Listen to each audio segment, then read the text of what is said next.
What's up, everybody? It's been a while since we've done a Hoops All In podcast episode, but life happens.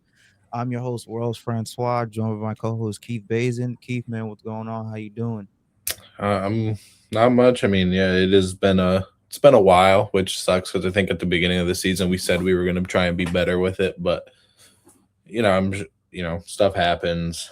Busy, it's hard to do some stuff, but I mean, I think this has been a good season. We're about halfway done with all the game ones of the first round, so Yeah. No, yeah, for sure. As now it is the NBA playoff season has arrived.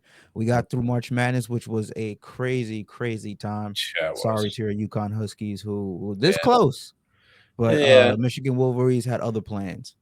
I didn't expect us to even get that far, if I'm being honest. Damn, Um, no faith in your school. well, not I thought we were good, but I just thought that there were teams that were better. Um, I I also agree. didn't. I also didn't have Michigan winning either. I picked Arizona, but Yeah, well, I think Arizona losing messed up everybody's brackets. I think like 80% of the country had Arizona winning. But again, it's you could have be the best team, but just have an off game. So it is the hardest tournament to win, even harder than the NBA playoffs. Because again, it's win or go home, one game, single elimination. But we're gonna talk about the NBA playoffs has finally arrived. This is the best time of the year to be a basketball fan during March and April, May, and even June. So we're going to start with the Western Conference Finals of the first round between the Thunder and Suns, which is not looking too good for Phoenix Suns fans right now at the time of this recording. We got the 4-5 seed with the Lakers and Rockets, 3-6 with the Denver Nuggets and Minnesota Timberwolves, and the 2-7 with the San Antonio Spurs and the Portland Trailblazers. Then going to the Eastern Conference side of things, we got the 1-8 matchup of the Detroit Pistons. Yes, you guys heard it correctly. The Detroit Pistons are the number one seed in the Eastern Conference. This is not 2004. This is 2026. Between the 4-5 Cleveland Cavaliers and Toronto Raptors, 3-6 New York Knicks and Atlanta Hawks, and 2-7 Boston Celtics and 76ers. So we just mentioned that the Phoenix Suns are getting their asses handed to them by the OKC Thunder. What are your thoughts so far? Who do you think is going to come out the Western Conference, and what are your thoughts and predictions on the first round from the Western Conference and Eastern Conference side of things? I mean, yeah, the Suns. I honestly don't know what the Suns. I don't know if there's anything the Suns can do to even give anybody hope in this series. Really, I think this is just kind of one of those series that's going to be a stepping stone for OKC to try and get themselves back into, obviously the finals or conference finals at the very bare minimum, you would hope. I mean, the Suns are 22 for 65. They're down 31 points entering the fourth quarter. The Thunder are just that much better. Their defense, I mean, nothing has changed. They've only turned the ball over 4 times so far. Suns have turned it over 13 times. Jalen Green, who was phenomenal in the play-in, is shooting 38% on 15 points. Mhm. Dylan Brooks is shooting 25% on 20 shots, and Booker has 23, who's looked like, Booker's gotten, maybe back to a point where we didn't really see in the play, and it was kind of the Jalen Green show. But I really don't know. The series probably ends in four. I don't even I don't even know what the Suns would need to even take one game. It would probably take either Devin Booker or Jalen Green dropping 50 Yeah. for it Um, to even be like really a thought in my mind. I just I don't know. I just feel like this is the series. This is going to be the easiest series to predict, honestly. yeah, I agree with you there. I mean, again, it's a common 1-8 matchup. We all know how great OKC is. So young, so talented. They got the trio intact for the next couple of years. And the Mhm. Phoenix Suns, they battle injury. Devin Booker missed a good amount of games this season. Same thing with Dylan Brooks with that broken hand. Jalen Green, I believe, missed about a month and a half with the hamstring. He was So those three guys who you could quote unquote say who are the core right now, haven't really had much time to play together. And yeah. again, Jalen Green, as I mentioned, when that whole trade went down between them and the Phoenix Suns with the Houston Rockets for that Kevin Durant trade, I'm a big Jalen Green fan, despite that he went to Yeah. bet against that, Golden State Warriors series last year. Mhm. He when he is on his game, he's on his game. I believe, despite that he has that J.R. Smith streaky shooter title, when he's on, we saw what he did against, the Portland Trailblazers. Even though they lost that game, I believe he scored like 30 some points. And again, against knocking out against the Golden State Warriors to secure the 8 spot. So when he's on, he's on. He's arguably one of the top 5 shooting guards in this league.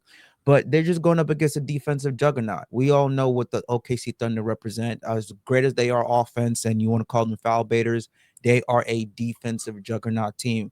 Mhm. Anchored by Alex Caruso, anchored by Chet.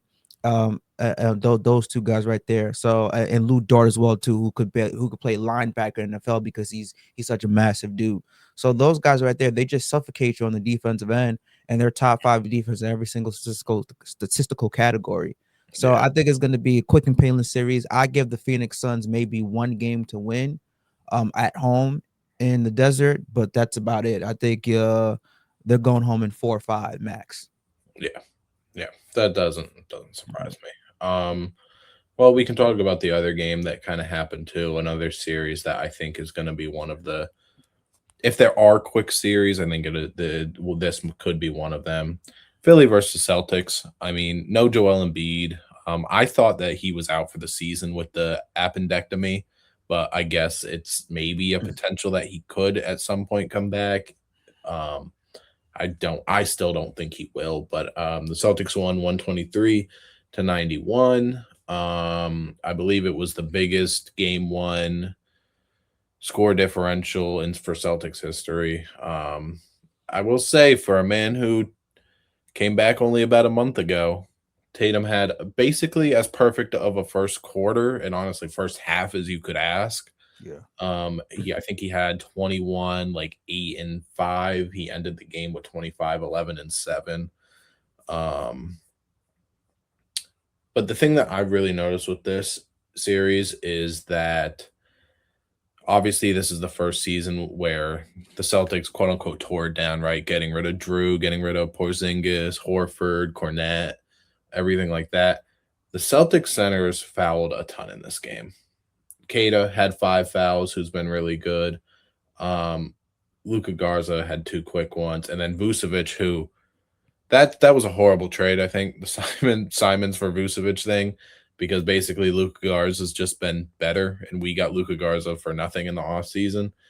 Um, had 4 fouls as well. So I think our center rotation would be giving us problems if Joel was playing, but the fact that they're not, and their center rotation is pretty much worse with Adem Bona and like 33-year-old Drummond. Um, I don't feel too bad about this, saying that this series will probably be done in 5 games. I mean, Maxi will probably have, some better performances in this, 21 points on 20 shots. Um, Edgecombe really did not have a great playoff debut either. 0 for 5 from 3, 6 for 16 from the field. I will say though, Paul George didn't look bad. He had 17 points, but he didn't look too bad. This season's definitely been better for him than the first Sixer season. But I just think that this series is probably done in 5. The defense I think also doesn't really have as much as maybe you would like. Like Kelly Oubre was guarding Tatum and Brown, like he's really their best defender. Um, but I don't think they've really got it against our defense, which I'm pretty sure I can check right now was one of the better. We had the best defense in the league this season. Yeah.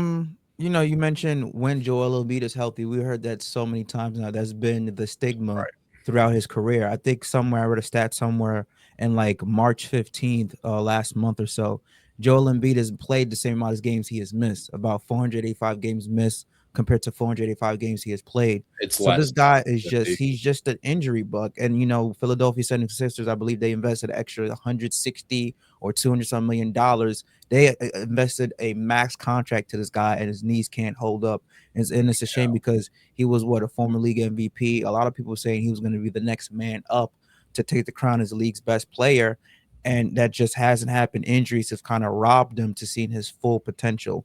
But nonetheless, like I said, I think that, again, I'll give the Philadelphia 76ers a game or two, maybe one game, because these teams just know each other so well. I feel like, they have such a long rivalry, especially the amount of times that they played each other in recent playoff games. But Hmm. when you look at their team stats in the season, it's pretty much identical. And there are even some statistical categories that the 76ers have over the Boston Celtics. Like, again, the 76ers score 116 points compared to the Celtics 115, so they score a point more per game. And same thing too with blocks. 76ers average zero point 0.7 more blocks per game than the Celtics do as a team. Steals 9.1 to 7.1. And points against 123 in favor of the 76ers compared to the Boston Celtics, which has 91. So if you're looking at it from a team analytical wise, like, oh, well, wow, the Philadelphia 76ers are a much better team on paper than they have showed. Again, injuries, suspensions have played a part in it. But yeah, with Brown the way he's been playing, obviously he's going to be in MVP conversations, averaging a career high almost 29 points per game. With Jason Tatum being out, Kata has stepped it up big time in the rebound category. White, who has been the team's point guard, averaging right about 5.4 assists a game. I think that now with Tatum being back in that lineup, and he has looked fantastic off of that Achilles injuries. I mean, my God, I want to know who the hell his doctor was and what kind of surgery performed to him, because it looked like Tatum didn't miss a step. It looked like he took the exact whatever advice Kevin Durant told him to do. He has followed it thorough, and you're gonna see guys are gonna start hitting up KD. You're gonna start hitting up Tatum, who suffer Achilles injuries. But hey, what did you do to bounce back to how you were before, if not even better? Those two are going to be known as the Achilles guys. So Tatum has just played fantastic. I believe he almost had a triple double in game Yep. one against the 76ers. And his first game back from that Achilles injury, he had a triple double, damn near triple double himself. So Yeah. Tatum hasn't missed a beat. I think that he give him a couple more months of, again, conditioning, just give him the rhythm back. He's going to be better than he was pre-injury. But yeah, I think, again, Celtics are just a superior team. This was supposed to be a quote unquote a reset year for them, but they was like, no, like, we're going for it all. We're still the 2024 NBA champions. They got championship DNA despite cleaning house, getting rid of, like you said, names like Porzingis, Holiday, Cornette, and all those guys. They was the number 2 seed in the East Conference, 56 wins. And so, yeah, I think that this team, again, now having Tatum back in that lineup, gave them an extra jolt. You got guys like, again, Cato playing good, getting some good valuable minutes. White, even Peyton Pritchard, who is just a spark plug coming off the bench. They're the favorites to come out the East Conference right now. So yeah, this is going to be a quick 5. I'll be generous in maybe 6 games before the 76ers get home set packing. Yeah. And something that I'm gonna bring up in another series later that just based off this first game, cannot happen. From three, we know the Celtics like to shoot threes. They were 16 for 44, 36%, which I mean, it's not great, but it's not that bad. Philly was 4 for 23 from three. Sheesh. 17%. I mean, Maxi hit one, but again, VJ was 0 for 5. Oubre was 0 for 5. Um, Edwards was 1 for 3. Maxi was 1 for 4. You can't have a game where nobody hits more than 1 3 Yeah, per like, unacceptable. right? Like again, Maxi didn't not a great performance, but again, when you have a game like this where you lose by 32 points, not many people are going to have great performances. It'll be interesting to see again if game two goes relatively similar to where like maybe it's not as big of a blowout, but like where the Sixers can't ever really claw their way back in after the score starts at 0-0, then I don't really think there's any chance in this series. I think we need to see something promising and like big enough in this game too for me to even be like, to even give it another thought. Yeah.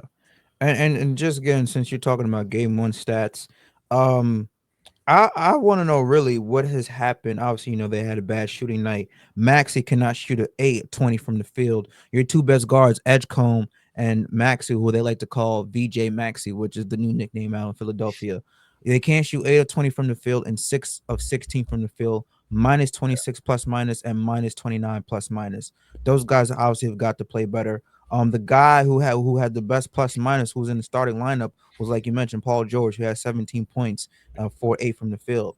But yeah, those other guys too. They gotta step it up. I want to see Drummond play a little bit more. Drummond, 21 minutes, 5 rebounds. You're known as used to be known as Mr. Double Double. And again, they're going up against a Boston Celtics team who has gotten less in height and size. So Oubre, I expect him to pick it up next game. They're not going to win with Oubre scoring 10 points, shooting 5-14 from the field. So yeah, I just think that really they're gonna have to really lean on more so Maxi to be more consistent. Edgecombe, who's obviously the second best player on that team right now, and then Paul George's got to be that veteran leader in the locker room. But again, 6 games, and then they're gonna enjoy early vacation in Cancun. Yeah. Um, let's just keep doing all the 1 and 2 seeds. We'll do the game that's about to start in about 30 minutes. We got Detroit versus Orlando. Obviously, another 1-8 matchup. Pistons win 60 games for the first time since I think it was 2006. Cade obviously going to be an MVP candidate after, especially his game requirement got appealed. Him and Luca will both be eligible for awards this year, even though they were a couple games short. But I will say the second playing game for Orlando was a lot better, but a lot of people, including myself, have kind of been turned off just a little by Orlando with the way how they ended the season actually versus Celtics. Basically, G League team was pretty bad, and then that first play-in game versus Philly, yeah, it wasn't great either. Um, Paolo really needs to there was a Paolo went through a really bad stretch to where I think in like the last 3 or 4 games, he hit one jump shot out of like 25 attempts or something. He was still, scoring at the basket, free throw line, whatever, but like one jump shot, you can't really have that when the Magic's biggest thing and the reason that they traded a haul of 4 first round picks for Desmond Bain is because Mhm. of the lack of creation and perimeter and just jump shooting in general, scoring wise. But those guys need to be better. Now, Franz Wagner's coming off the ankle injury to where he hasn't looked great either. Mhm. But if Franz is going to look like that for at least for the first little bit of this series, again, I think that the Pistons series isn't going to be a 4 game series. I think people are still doubting whether they're 60 win material because it kind of just happened not out of nowhere because they made the 6 seed last year, but it was relatively fast. And again, the conversation with Detroit is like, if Cade's not in the game, if Cade's not the one operating the offense, who is for Detroit? They don't really have that another guard like that. Dennis Schroeder was great at it last year, which is why they found so much success versus the Knicks. But like again, Asar Thompson's taken a little bit of that. But again, you look at the other guards on this team. You're not asking Duncan Robinson, who averages 2 assists, to create. You're not asking Kevin Herter, who's basically a little bit worse version of Duncan Robinson, to create either. Dennis Jenkins, who was a G League guy, helps with that a little too, but I don't know how many minutes he's necessarily going to get in a 7 game playoff series. But I still do think Detroit wins this series. I probably give it 6 games. Um, but again, Orlando's size does worry me. It's again part of the reason I didn't want to go against them in the first round again this year, and I'm glad the Celtics got to go against Philly. But again, I feel like with the lack of creation and stuff from Orlando, I feel like we just Desmond Bain and Paolo just really need to be on their stuff again, especially with the Franz not looking like how he could have been a potential all-star last year. Yeah. Yeah, it's kind of hard to make of the Orlando Magic because last 2 years they start off the season really, really hot and made some noise to be like, oh, this team when if they get into the playoffs, they could make some noise, potentially making a deep run in the Eastern Conference. And then somewhere in the middle of the season, towards the end of the season, they just fall flat and they remind you that they're the old Orlando Magic, not the new Orlando Magic. Obviously, there's been some rumblings that no matter what happens in the playoffs for the Magic, that they're gonna file Jamal Mosley at the end of the season, which I think is wrong.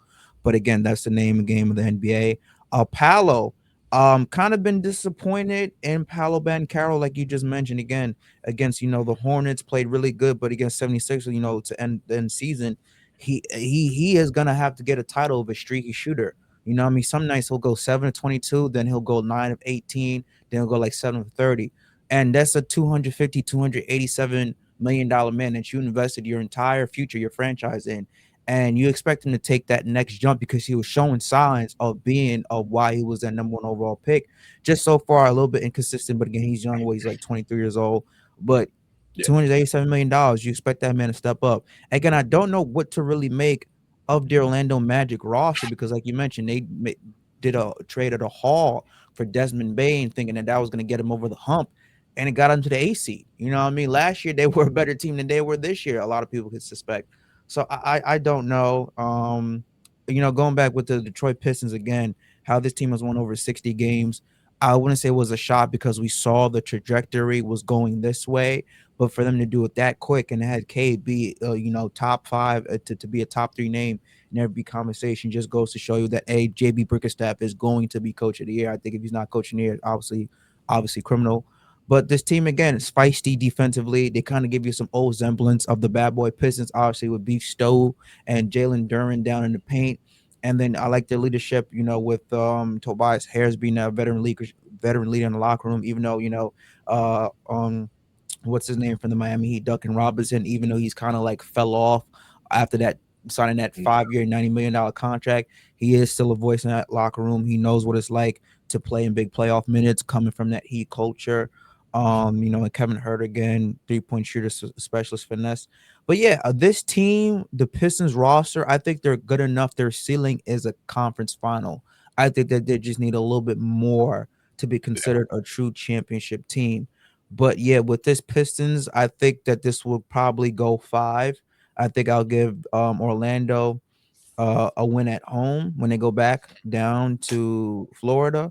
But all in all, again, team is just overpowered. And like you said, if Cade is not playing well, then who else here? They don't really have a playmaker. Not only they need another playmaker to be considered a championship roster. But I don't think that they have to worry about that against a less superior Mm, team like the Orlando no. Magic. So I'm going to give this 5 games in favor of Yeah. the Pistons. I think Detroit's defense will be able to where like if the offense is lacking a little bit or whatever, if Cade isn't fully himself in the first game or two because of the collapsed lung or whatever it was, then I Yeah. think the defense will be able to support them. Again, you've got Asar Thompson, who's probably going to be top three in DPOY this year.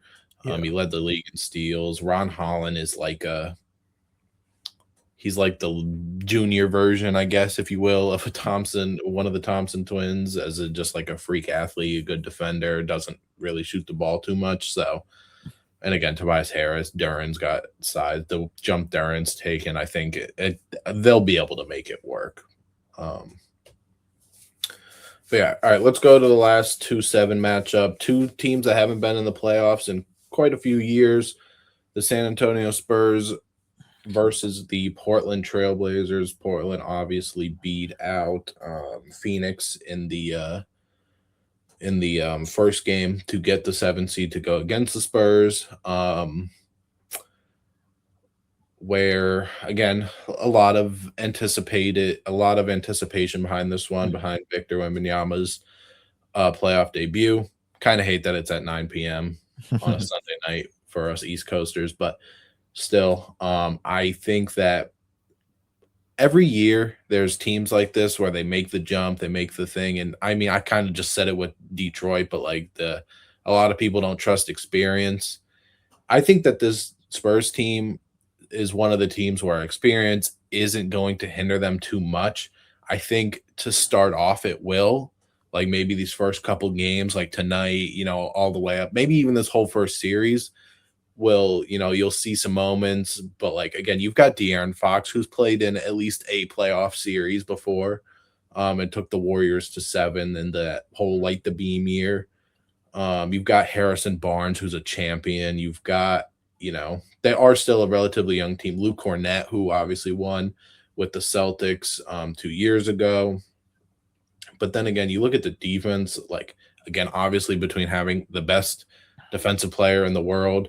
Stephon Castle, who I personally gave some all defensive buzz to, who might make a team this year. Who, when you look at what Castle has done guarding superstars this year, he's one of the best in the league.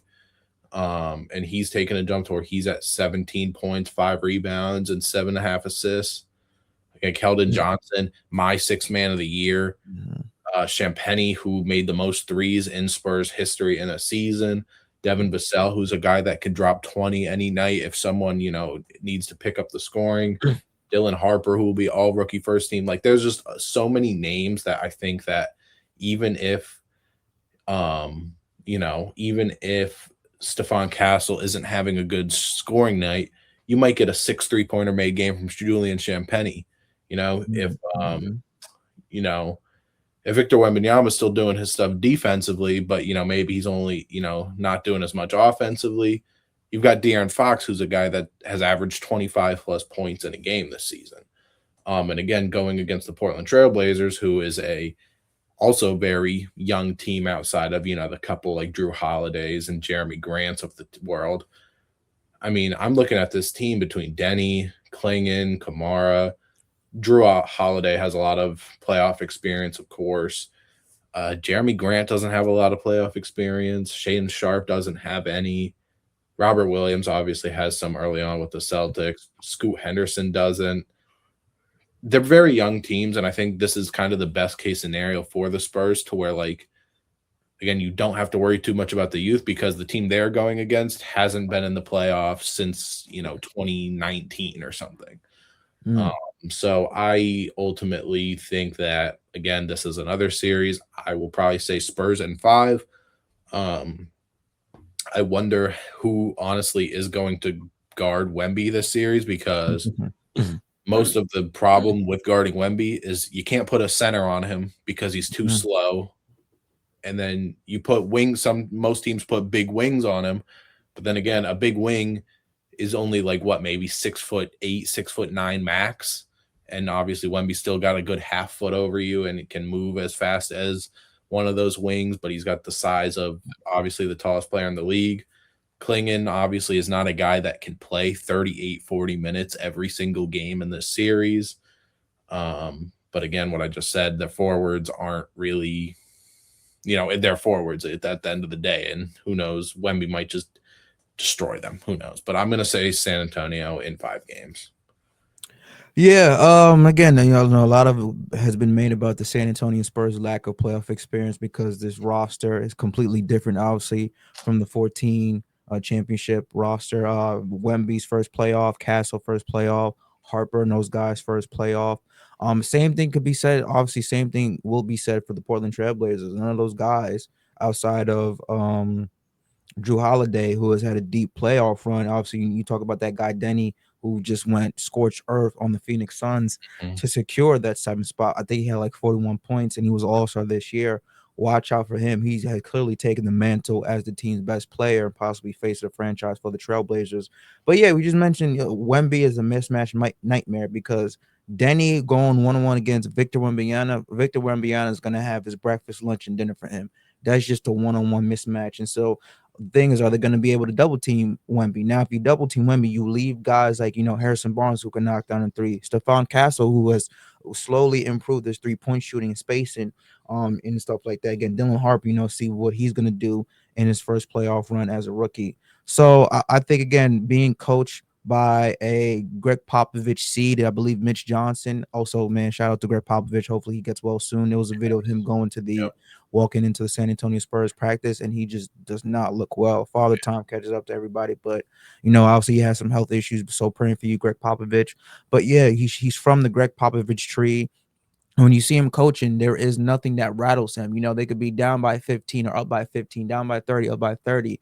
He doesn't let the moment get too big for him, and that's what happens when you're coach, when you've been an assistant coach and in that development of a Popovich. So I don't think the lack of playoff experience is going to hurt this team too much because they're facing a team that also doesn't have little to no playoff experience. Again, if they were like facing, the Denver Nuggets or the Portland Trailblazers, hell, even the Lakers, then Yeah. I'd be a little bit more concerned for the Spurs. But again, There's a team. The reason why this team won 62 games this season. There's a reason why they have one of the best home records in the league at 32-8.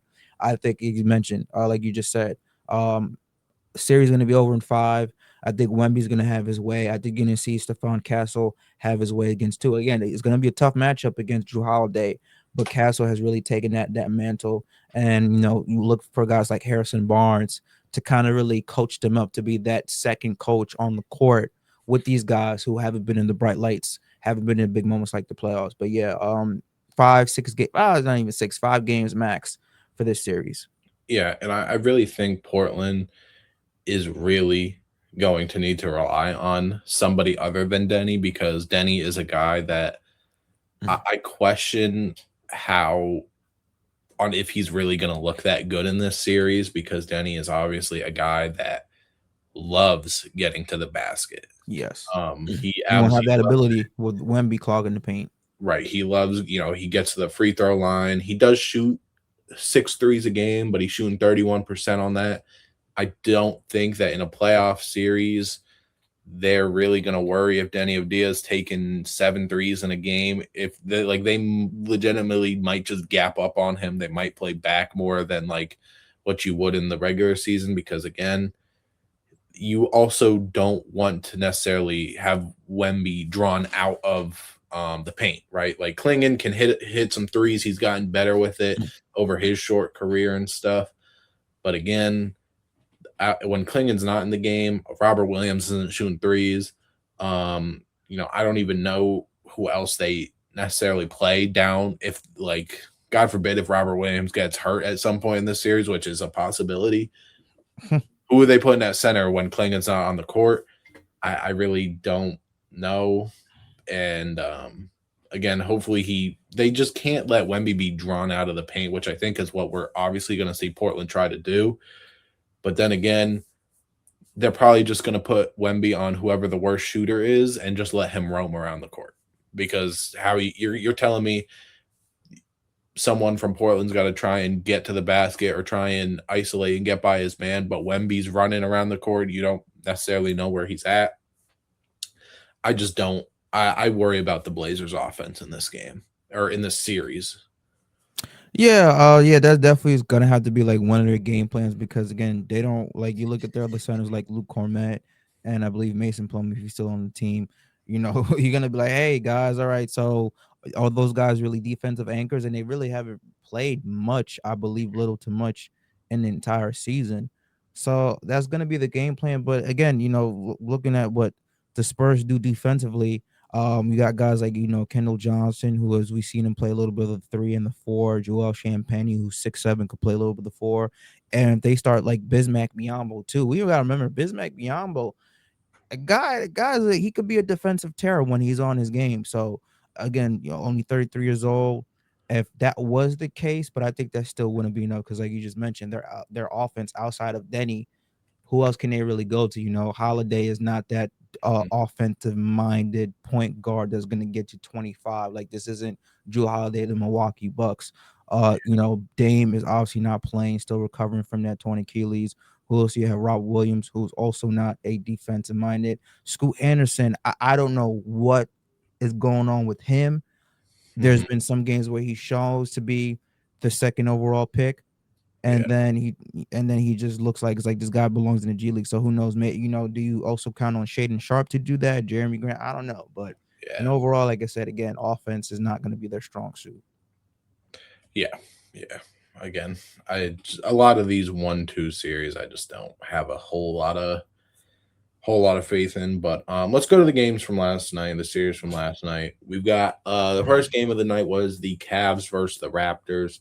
I did not get to see a ton of this game either, but from what I see, again, the Cavs won 126 to 113. Donovan Mitchell had 32 points in 31 minutes.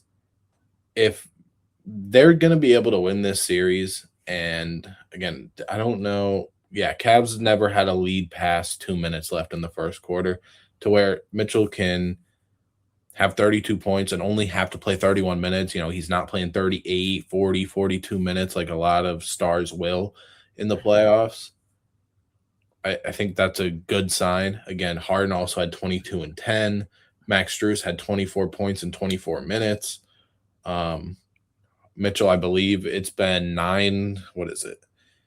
Nine straight game ones that he's averaging over 30 points per game or something like that. And again, if Harden can do this where he's putting up 20 and 10, doing a lot of the playmaking, but he doesn't have to score too much, can sit around that 20 point per game mark, and they don't have a problem in this series. I think that's perfectly where they want to be in this series. The Raptors, I mean, RJ had 24 points, Barnes had 21, Shed and Ingram both had 17. But again, the Raptors are one of those teams that the offense, it's a question mark for me. And the Cavs defense obviously is very good down low with Mobley and Allen. But when you're starting what was Garland before the Harden thing, and Mitchell, which so like Harden and Mitchell at your 1 and 2, they're obviously not going to be able to defend a ton. Harden's a little stockier, so maybe in the paint he won't be as bad. But like perimeter wise, if you're running both those guys for most of the game, that's basically two below average defenders there.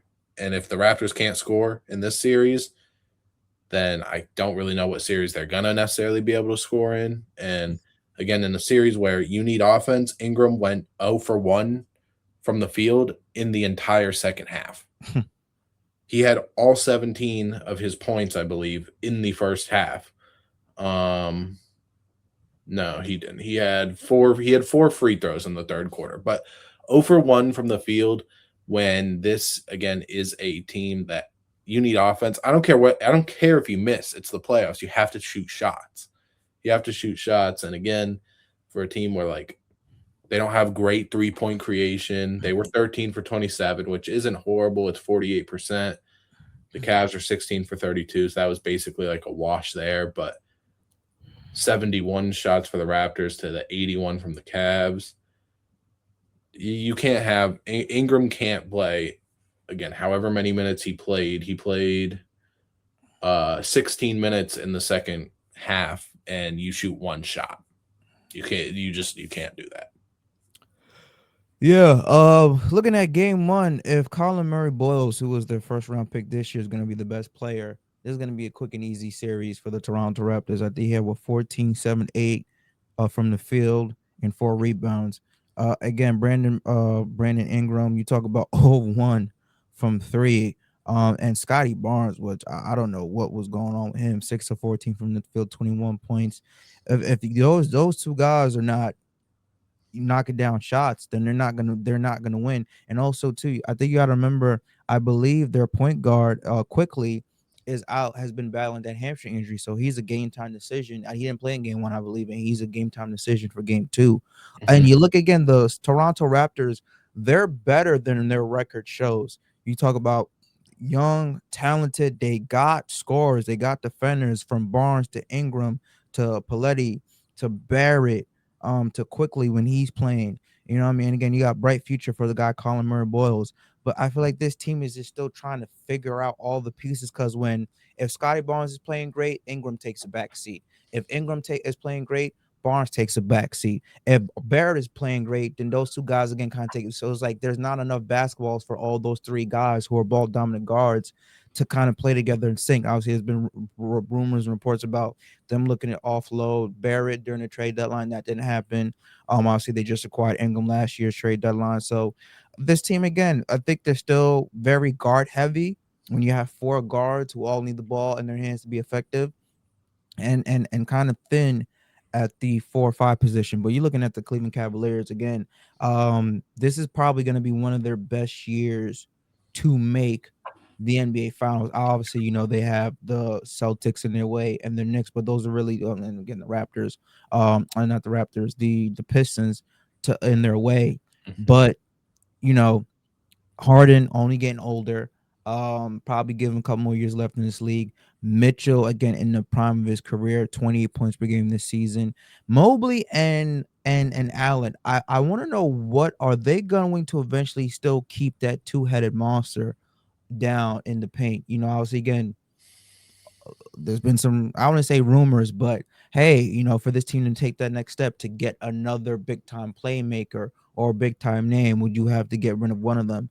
That remains to be seen. But I think again, because the Cleveland Cavaliers are just um too bigger than the Toronto Raptors down there, and you got guys like Harden, who's hungry to get a championship. I don't think he won't get it this year. And Mitchell playing at all elite level. They look like they belong to be playing with together. Obviously, it didn't really work with Garland and Mitchell. You could tell those two just really never got in sync. And after the trade came out, Garland and Mitchell probably didn't like playing with each other. I kind of found out how that funny when a trade found out. I was like, yeah, I didn't really like playing with that guy. I kind of, it's like, okay, yeah, sure. So, I think that, but yeah, I'll give this six games. I'll give it 6 games. I wouldn't be surprised if the Raptors steal a game at home, probably in game 2 against the Cleveland Cavaliers. But yeah, one thing that they're gonna have to do is they're gonna have to win the rebounding category again. Mobley and Allen didn't have big time rebounding games, 7-7 each for both of them, but they're known for their defensive rebounding and their blocks. And I feel like if they gotta win a chance to extend the series, they're gonna have to neutralize one of those guys down in the paint, most likely Mobley, and leave Allen out there by himself. Maybe kind of do the Victor Wembanyama jump outside the paint, so you got more room for Barrett and Barnes and Ingram to operate to Mhm. attack the basket and get to the free throw line. But I'll give him 6 games again. His team is a lot better on paper than their record shows. Yeah, I and again, you brought it up. I think that with the Raptors, they have size and aware that they have like a lot of big wings, obviously, but like they're the people that they play at center between CMB, Mamu, and Jakob Pertl don't get a ton of rebounds. And I think when you play big with the Mobley and Allen thing, um, they need to destroy them on the boards. I mean, the rebound battle was only 27 for the Raptors and 33 for the Cavs, so it was a 6 rebound difference. Probably didn't even matter in the grand scheme of this game. Um, and yeah, what you said, I thought that like, okay, at some point they're gonna transition to putting Mobley to at the 5, maybe trade Jared Allen to get, whatever. But after they did that was before they did the Harden thing, and Jared Allen hasn't looked any better He has, since yeah, having yeah, Harden. Like he's Harden and him pick and roll. It's the best thing that could have happened for Jared Allen's career. He's been great. So I honestly I don't know. I mean, the Cavs haven't made it out of the second round with Donovan Mitchell on this team, and obviously since the 2018 finals. But so I don't know. It's a thing where like I saw that Harden is expected to decline his player option for free agency, but that all depends on if things go south in this playoffs and the Cavs trade Mitchell because they just haven't been able to do anything in that era. I feel like if you at this point, if they're trading one of Mitchell or Mobley, or I'm sorry, not Mobley.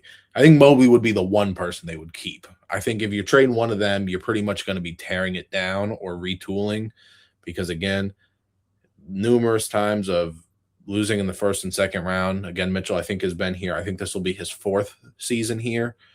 And again, not much to show for it, especially like last year you lost to they lost to Indiana, right? I think they lost to Indiana yes, they lost, last yeah, year. Um, and when that was the season that was supposed to be Knicks or Cavs in the finals, because you know, um, or no, well, I guess that's this year, but like it was supposed to be Knicks or Cavs in the finals this year because the Celtics weren't supposed to be good, the Pacers aren't good, the Bucks weren't supposed to be good. Um, I think again, if you can't make at least conference final, and I don't even know if they do make the conference final and they lose, I don't even know if they should be happy with that at this point because again, it's been years of seeing this. I do think that Harden though is a better fit with this team than Garland is. Because Garland's talked about how he wants to lead his own team. You see this a lot with yeah. stars that play together and all this and whatever. But again, if Harden can be the secondary guy to what Mitchell's been doing, and he is, and he's got Mobley and Allen bigs, where obviously James Harden's one of the best pick and roll players of all time. I think that the Cavs can do some good things in this playoff run. Even though, again, trading basically a 26-year-old Garland for a 36-year-old Harden and it was basic. I think it was just like a 1-for-1, which is also very rare. Like you basically Mhm. got 10 years older for at the time it seemed like no reason, but again, if Harden's going to work better off here and you're going to have more success with it, then I guess you don't really care too much. Mhm. Yeah. Pull the trigger, and hopefully that Harden and Mitchell combo would bring somebody back to Cleveland who wore the famous number 23. And Yeah, well, LeBron James, there's been rumors out it there would too only that be he might for a come back minimum to with how yeah, this well, roster is the man built. got enough money in the world. He can sign Yeah, for a lot well, more. I I don't think know. he'll A say. lot, most of these guys do, and I don't think you're going to convince them to do that. It would be cool, but Yeah. um, I still, even if that does happen, I would still hate their defense for this team Yeah. between Harden, Mitchell, and LeBron. Who again, LeBron can show flashes and stuff, but the man's gonna be 42. Yeah. You know, Yeah. we're gonna get He- we're gonna get to that series eventually, but I hate yeah. how much LeBron has to do so far in this series because Luke Yeah. and Reeves aren't there yet. Yeah, you shouldn't have to ask almost a 41, almost going to be 42-year-old by the time next season comes around to do so much. That man should be chilling in Cabo right now, sipping some wine with his family. But hey, here he is, still playing high level basketball, better than 90% of the league. It's Yeah. crazy. All right. Yeah. Now, what I think will be either the most or the second most competitive first round matchup, the Denver Nuggets versus the Minnesota Timberwolves. Denver won 116 to 105. Um, and let me say, that the Anthony Edwards knee is definitely still bothering him for sure. We're Yeah. not going to use that as an excuse and whatever, but that knee is 100% bothering him as he shot, 7 for 19, 2 for 9 from three on 22 points. Um, but I loved it because this game was the Nikola Jokic versus Rudy Gobert battle. Rudy Gobert was phenomenal this game. He was phenomenal. He had 17 and 10. He shot 8 for 9 from the field. I thought the defense he played on Jokic, especially in the first half, which is what I'll get to, was again as good as you could get. The Nuggets should feel relatively okay about this series because in that first game, Jokic had 6 points and 4 turnovers in the first half, and the game was tied. Jokic was having again a really not good first half, and they were tied.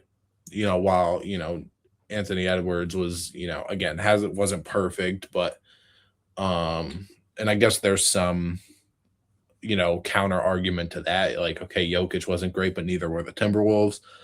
Um, Again, Aaron Gordon, I think, is the best role player in the league. I mean, the fact that when he picked up actually, I think he picked up 3 fouls in the first quarter. Um, and he basically sat for the entire second quarter. Yeah, he sat for the entire second quarter because he had 3 fouls in the first quarter. And then he comes back in, let me see. In the third quarter, he has 7 points and 4 rebounds. Like I just think the duo of Jokic and having Aaron Gordon, like there's not a better person you could have put us alongside Jokic. And with how Aaron Gordon over the years, his 3 point shooting, like he shot 39% from three this year. On 4 attempts, but last year he shot 43%. The year before was 29%. So you can see the basically 10% leap from 3 point shooting from 3 years ago to 2 years ago. And even now it's still staying around. And then again, you have Murray who drops 30, even though he, from the box score, 7 for 22, 0 for 8 from three, doesn't seem like a good game. But if you were watching, his game was not bad. Again, you got 12 points from Brown and Johnson, Bruce Brown, 5 steals. It's great to see him back in Denver competing because the Mhm. fans obviously love him. But um, and again on the Timberwolves side, again Rudy was great. McDaniel's, I think the leap in offense visually from him, from like his shot making and the way that he's able to create for himself, isn't necessarily going to show up, I guarantee, on the points and stuff. Like he averaged just under 15 points per game last year, and he averaged 12 the year before. But if you ask me, the shot making and the creation from him is on a whole different level. That's really they're really gonna need that this series. And Randall had in that first game, I was not a fan of what Randall did. He had some horrible decision making. He ended with 16 and 7. He was taking some really boneheaded shots while the Nuggets were on a run. Especially at the end of that second quarter, he was taking moving threes. He was taking like things just weren't falling, and I feel like his shot selection didn't get any better. Um, and that's really what leads to again not having like if he has a good game and he makes a couple better decisions, this game maybe goes to overtime. Or this game's maybe a one possession game, how it ends. But Mhm. um, yeah, the Nuggets I think had control of this as soon as they went on the run. I don't know when that was. I think it was the third quarter. Or it was the end of the second quarter into the third quarter. I think they started to go on the run. And when the Nuggets are in transition, that's a death sentence for basically every team. I don't care how good your defense is, because again, if you have Jokic who could just throw outlet passes to an Aaron Gordon or a Christian Brown who's going to run the floor, yeah, there's not much you're going to be able to do. So I've got Denver. I kind of want the Timberwolves to win, but I think Denver wins this in 7. Mm. Yeah, I think that this is you said the one of the two. I think this is going to be arguably the most back and forth, most competitive first round matchup in the entire first round. Obviously, these teams have faced each other. This is their third time facing each other in 3 years, back in 23, and Yep. a couple years ago, I believe it was either 24, 25. They're 1-1 apiece. Obviously, Denver won the 23 series, which they eventually went on to win the championship, and the Timberwolves knocked them out of the semifinals. Um, yeah, Anthony Edwards, and he's definitely going to be a big question mark because he definitely you can tell was still bothering him.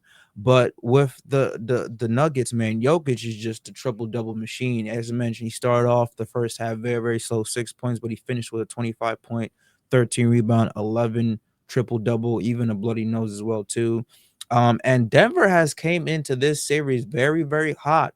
They won 13 straight games since March 18th. So that's the best time when you want to play your best basketball is when you're on a couple game winning streak. Everybody's clicking on all cylinders, and obviously not everyone's going to be the healthiest, but healthy as best as they could be. This is the time everybody's nicked up, has some type of injury, something that's nagging, but you sit up and you play.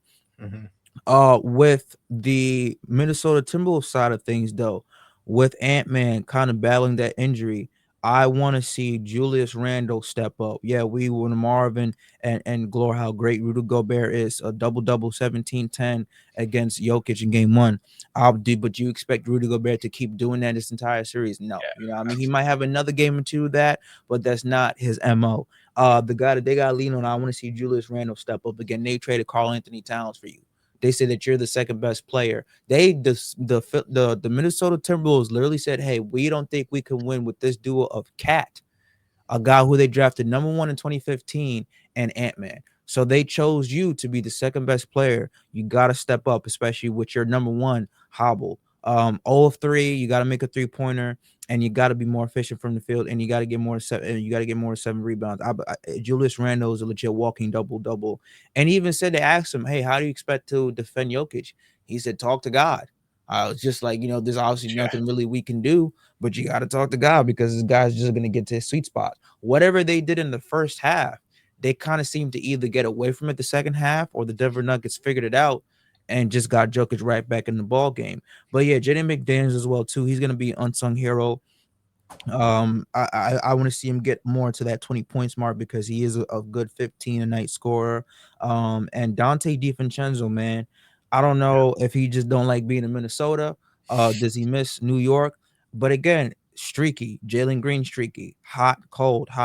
You know what I mean? So I want to see him to step his stuff up too. And Nas Reed, I don't know, was Nas Reed in some type of foul trouble because he only played 17 minutes, and you would think that going up against with kind of the Twin Towers and Valanciunas and Jokic, even if Valanciunas coming off the bench, that they will lean more towards Nas Reed to kind of neutralize one of them. And he only played 17 minutes unless he was in foul trouble. But I expect Nas Reed to play more in game two. Ayo Dusamu, the guard that they traded from the Chicago Bulls, he had a pretty good game as well too in game one. Arguably outside, if you're looking at the points, he was arguably the best player. getting to the basket, getting to the rim, getting back on defense, talking. And there was a time where he was literally led that team to cut. They was down by 20 something to cut into five. And so he was a big part of that. I like that. He is a better fit for that team than who's the other guard that they had? Uh Nikhil. than Rob Dillingham. Excuse me, than Rob Oh Dillingham well, had. oh Yeah. well. So yeah, so that's the only thing. Again, I think that with Ant Man's knee still not being 100%. Mhm. The fact that this team is playing great basketball in the Denver Nuggets. Again, we talked about 13 straight game winning streak. Jokic is playing great right now. Aaron Gordon is now back being healthy. They was able to get back Bruce Brown, who was a key factor in them winning the championship 3 years ago. I think that overall that's going to be a little bit too much to overcome for that team. Cam Johnson's fitting nicely with them, and again, Jamal Murray. I hopefully Jamal Murray, his ankle is Yeah. not going to be hobbled the rest of the season because he did rolled it when he went up to shoot that three on Jaden McDaniel's knee. So obviously we're going to see how that plays out. But it doesn't look like it's too bad because he's not on the injury report. So we should expect him to play in game two. But yeah, I'm gonna give this to the Denver Nuggets. Again, it's gonna go all the way to six, if not seven. But if Randall and McDaniels shows us something, even DiVincenzo, I might switch my pick. But right now, I gotta go with the Nuggets in six, more so seven. Okay. Now we've got the sorry, we got the Knicks versus the Hawks, which again I think is another series that like I don't feel great about it for the Hawks. I mean, they lost 113 to 102. Brunson, I believe, let me pull it back up. Brunson had 28, Cat had 25, Hart had 11 and 14, OG had 18. If the Knicks are getting that type of production from damn near every starter, there's I don't know what honestly the Hawks are going to do. I think the Hawks defense on the perimeter does have a chance to do some cool things and to limit the Knicks, like to maybe try and limit Brunson or try and limit Mikal, who I expect will not have a great series just because that kind of seems how it goes with Mikal. But um the thing that I said with this is Jalen Johnson needs to show that he is one of, if not the best rebounding forward in the league. He averaged 10 per game in the regular season, and this is a series where he's really going to need to show it with having Cat, who is been top three in rebounds for a couple years now, and then Mitchell Robinson, who is like the best, I don't know, best rebounder in the league for like short stints and stuff, especially offensively. Because again, without having you trade away Porzingis, who is I guess bigger, but he's not really a rebounder. You just don't have a center that's going to gobble up 15 rebounds for you. While the Knicks have Cat and Mitchell Robinson, who could do that in the same night. And a Kongwu, I think he needs to stretch the floor like he did, 4 for 6 from three. I thought that was really good because he needs to be able to take Mitchell Robinson and Cat and whoever is guarding him out of the paint because obviously Jalen Johnson, another one of those guys like Nenny, who he's his best when he is getting to the rim. Um, and again, if you have just Mitchell Robinson or Cat or whoever's standing down there, it's going to make it harder for your star player. And you don't want your star player to have a hard series. You want to make it as easy as you can for him, especially if he's the guy who's going to be doing a lot of this production. I think CJ McCollum is one of the best pickups that they could have got for this, for obviously getting rid of Trey Young. I kind of wish that CJ went to a place like Detroit, who we were talking about needs a secondary creator and ball handler. He had 26 in this game. And again, even though he's not a guy who's made an all-star game or anything, he can create his own shot with some of the better guards in the league, even if he is older or whatever. And again, when you have Dyson Daniels, who shoots what 14% from three, you have Jalen Johnson, who is not a plus 3 point shooter. You have Jonathan Kaminga, who I didn't his decision making again. He wasn't really playing within the flow of the team. Um, Risa Shea, garbage. He looks terrible. It's kind of ridiculous how bad he looked. He played 2 minutes. Um, Yeah. the fact that the number one overall pick from not even 2 years ago can't play more than 2 minutes. Again, I don't expect that to stay like that, but they need to see something from him. Uh, and the last thing I'll say before I give my prediction is I think that we all knew Cat also needs to be a little bit more careful and make some better decisions. He had 5 fouls, 5 turnovers in this game. And it didn't Yeah. matter this game, but at some point it might. He obviously is a guy that fouls out a lot.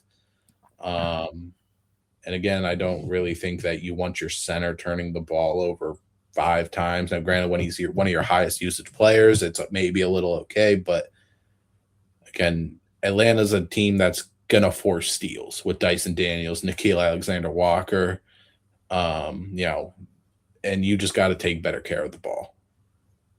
But Yeah. I'm gonna give Nixon 5. Okay, okay. I thought you were gonna go with the Hawks to win.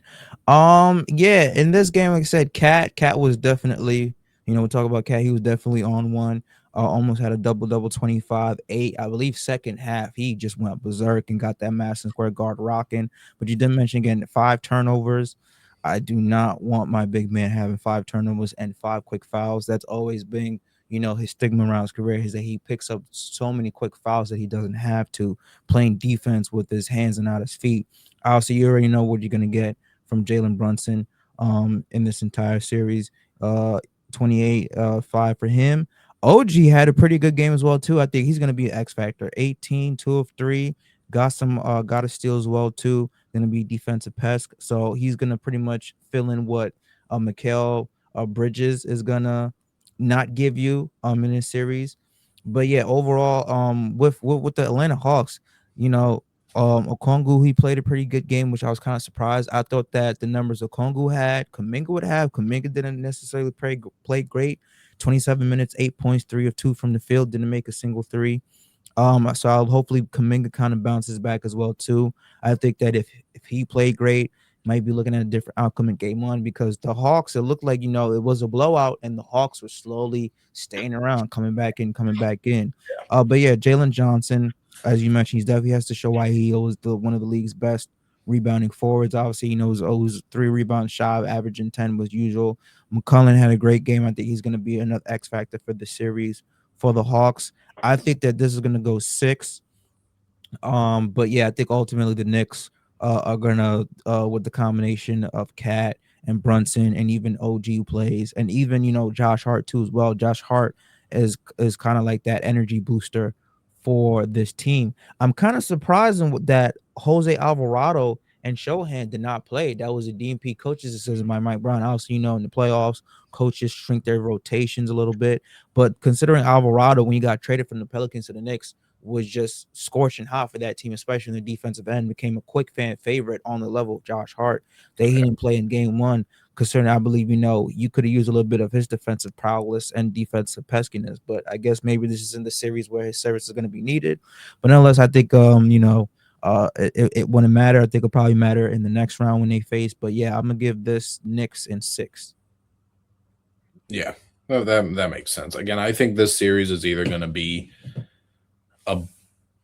I think the Knicks are either going to win it by a mile, or that they're gonna let them hang around a little bit more than they should. Um, so yeah. Now the last series again might be the hardest series to predict. The Lakers versus the Rockets. Lakers won 107 298.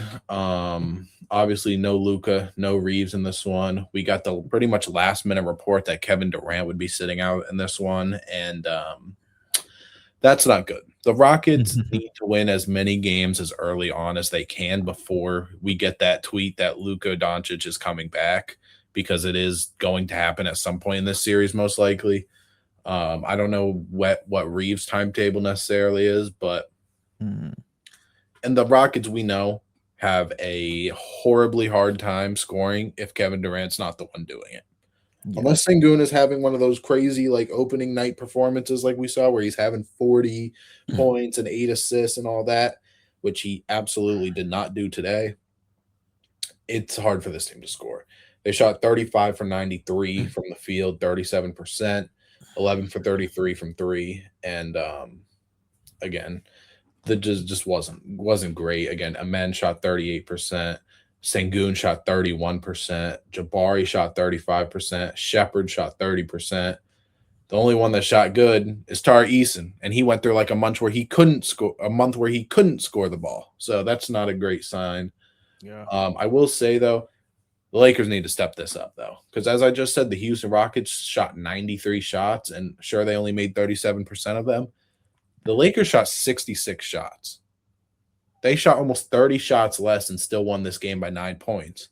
Now they shot 40 for 66. They shot 60%, and they made more than the Rockets did anyway. They only shot 19 threes. They hit 10 of them. Luke Kennard might get a statue in front of what is it, the crypto.com arena now. Yeah. He was phenomenal, hitting 5 threes for them, 5 for 5, 9 for 13 from the field, leading scorer in the entire game. Ayton, 19 and 11, looked pretty damn good. If he can have this presence all throughout the playoffs, Lakers might be going a little bit further than I would expect. Mhm. Smart was 15 and 8. Again, LeBron was 19, 8, and 13. Again, it sucks that LeBron is going to be asked to do this again, to where he's got to be the head macho guy, where he's got to do everything, and he's 41. That's why Luka's here. Luka's supposed to be here. Reeves is supposed to be here, but again, basically two kind of rough injuries to end their season. Again, hopefully, if Luka can come back, the Lakers can be better. But this was one of the games where I didn't love what I saw from either of these teams, but obviously there had to be a winner, and the Lakers are the ones that just walked away with this win. Yeah. First of all, man, we got to give a shout out to got to give a shout out to Luke Kennard. He filled in for Luca last night. 28 points. You just mentioned 5 of 5 from three. Didn't miss a single 3-pointer. He had the heater going. Very efficient. Do we expect him to have those numbers the rest of the playoff series? Probably not. No. But if you could get 15 points, 20 points from him, a couple of threes here and there, they got a good chance of defeating the Houston Rockets even without Luka, because we expect he's probably not going to come back this series because of the hamstring. Austin Reeves might have more of a chance to come back this series than Luka does, but obviously you don't want to rush those guys back too quick and have them be out longer. As you just mentioned again, LeBron, 41 years old, is asked to do so much. This is reminiscent of back in 2015 against the Golden State Warriors when both Kyrie and Kevlar were out, and LeBron had to be 1 through 5, point guard, shooting guard, small forward, and center. But yeah, LeBron again, the only one that is capable of turning back the clock and beating Father Time is him. And this kind of goes to show you again that no 41-year-old is asked to do this much at this stage in his career to bring a team to have championship prowess. So I don't want to get into that debate of whole Jordan, Kobe, LeBron, who's the best. Nobody has ever asked Jordan at 41 to do what LeBron's doing. Nobody's ever Yeah, asked Kobe at 41 years old to do what he's doing. So for LeBron to be asked, hey LeBron, you got to go back to 2018 LeBron or 2012, 2013 Miami LeBron, bro. The guy he's capable of doing it, obviously, as we've seen, but he shouldn't have to be put in these positions to constantly do it over and over again, like you mentioned. That's why they traded in Luka to take off that load for LeBron, so LeBron could just relax in the swan song years of his career. But yeah, if you mentioned Ayton, if he's capable, and that's a big if, he's capable of being that double machine, 1911, then I believe the Houston Rockets are going home at 6. That's a big if though to ask. Obviously, again, KD did not play. We expect that to be different in game 2. With the Houston Rockets team. But yeah, even I think if KD does play and you get those kind of contributions from Maria Hachimura, from an 8, and hell, even Marcus Smart played really good too as well for game 1. If you got those guys playing, holding down the fort while Luka and Austin Reeves comes back, I think that this is going to be a 6-game series in favor for the Lakers. yeah, yeah. I wouldn't be surprised. Again, I think the Rockets are a team that even with Kevin Durant, they still can struggle to score. Um, Yeah. and I think that's something that they do need to address no matter what happens in these playoffs, whether they win this series or not. Um, because again, the offense just it's rough. Again, Sengun isn't the he can be a good shooter, but not necessarily. You don't necessarily get the volume from him. Obviously, Amen isn't a shooter or necessarily a plus scorer yet. Hopefully, at some point he can. Um, Jabari has his moments, of course, but like that's really what Reed Shepard's there to do. And again, if you're trying to rely on Reed Shepard in a game where you also don't have Kevin Durant, and again, if Luca and LeBron come now, I think KD will be back for game two, hopefully. Yeah. But again, if Luca, LeBron, Reeves are all going to be back at this point in the series, I don't know what they do. So I'm going to kind of agree and say Lakers in 6 games. Yeah. I want to say this: if the Houston Rockets and Kevin Durant loses to a 41-year-old LeBron James, I don't have the conversation, but let's have the conversation real quick. Do you think that takes a damper on Kevin Durant's legacy, considering the fact that post Golden State, he hasn't made it out the second round since he was his last team with Steph Curry, Draymond, and Clay? I mean, the only time he's made out second round was obviously the COVID years doing with the Nets. I think KD is still kind of in the mindset of like the super team kind of era up until this point to where he kind of got traded here. Every other stop he kind of went there himself in free agency. Mm. Um Like, he like wanted to right come he to Houston too, so that was it. well yeah, he did. I get that, but I'm saying like like in Brooklyn, he went to Brooklyn. It was a sign and trade. I think that was the D'Lo thing. He Mhm. went to go play with Kyrie. They eventually got Harden for like half a year. It obviously didn't work out. The 1 year it worked out, Kevin Durant was wearing too big of a shoe. And they lost to the Bucks, who ended up winning the championship that year. And then he went to did he just go to Phoenix right after Yeah, he Brooklyn? went to Or am I Phoenix after yeah, and Brooklyn. then so he went to Phoenix to go play with, you know, Booker and them. Chris Paul was there for the last little bit, but then they got And Bradley Ayton. Beal, who at Yeah. the time was still like an all-star player until he got injured, and they basically was one of the worst contracts in the league. Ayton, obviously, yeah, that didn't work out well after they lost the finals for the Suns because he wanted more touches, and he's always had this attitude like he thinks he's better than what he is type of thing. And again, Houston's now he's back in the spotlight of where he is the guy, and there's not really a secondary guy to kind of take the shine from him. Again, Sengun has his games, of course, but like every other spot, he had a guy that like Booker, multiple time All Stars. Sengun's kind of young, and he's kind of getting to that point a little bit. But does it hurt him? I don't really think there's any more damage Kevin Durant can do. I'm not saying that there is a ton because I mean I like Kevin Durant. Obviously nobody liked him when he went to Golden State, but I think it is going to be a little, I don't know what the word is, but like, yeah, people are going to remember obviously that he went to Golden State. He went to go and win after, they lost down 3-1 and then hasn't done anything since. But again, I will people be like, "Oh yeah, he lost to LeBron when he was also, Kevin Durant's also 38 years old."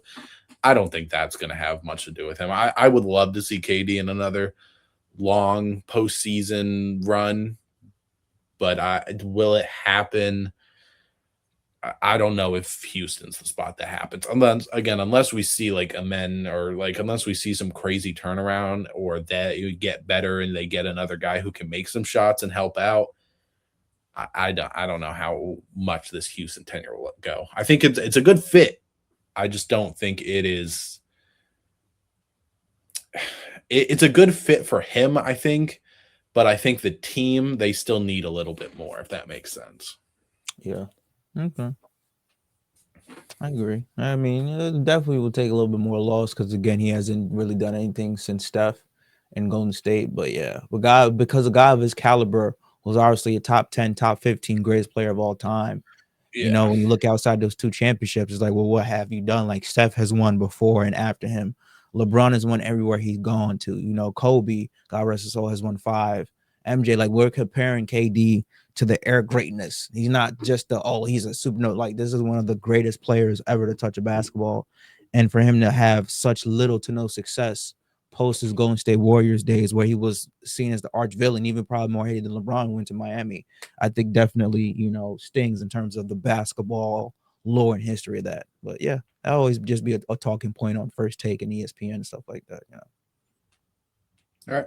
Yep. Yeah. All right, I that think is it for our first round predictions of the NBA Finals. Obviously, you're gonna watch the finals on all these different platforms: NBA on ESPN and Prime Video. Which fucking Prime? I don't know what the hell's going on. They had like their technical difficulties, but yeah, that besides was that, I bad. think yeah, that was bad. I'm like, come on, you having Yeah. fans? You know, everybody has an Amazon Prime account, so it comes with it. But you Mhm. can't be putting it on Prime and then having technical difficulties, and Yeah. you paying $11 In billion crunch dollars. time.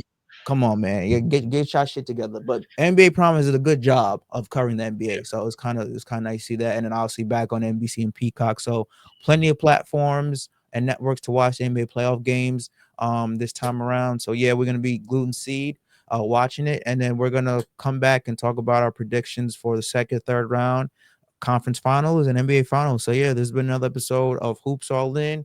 As always, your host, Werls Francois, Keith Bazin, signing off. We'll be back next time around to talk more NBA playoffs.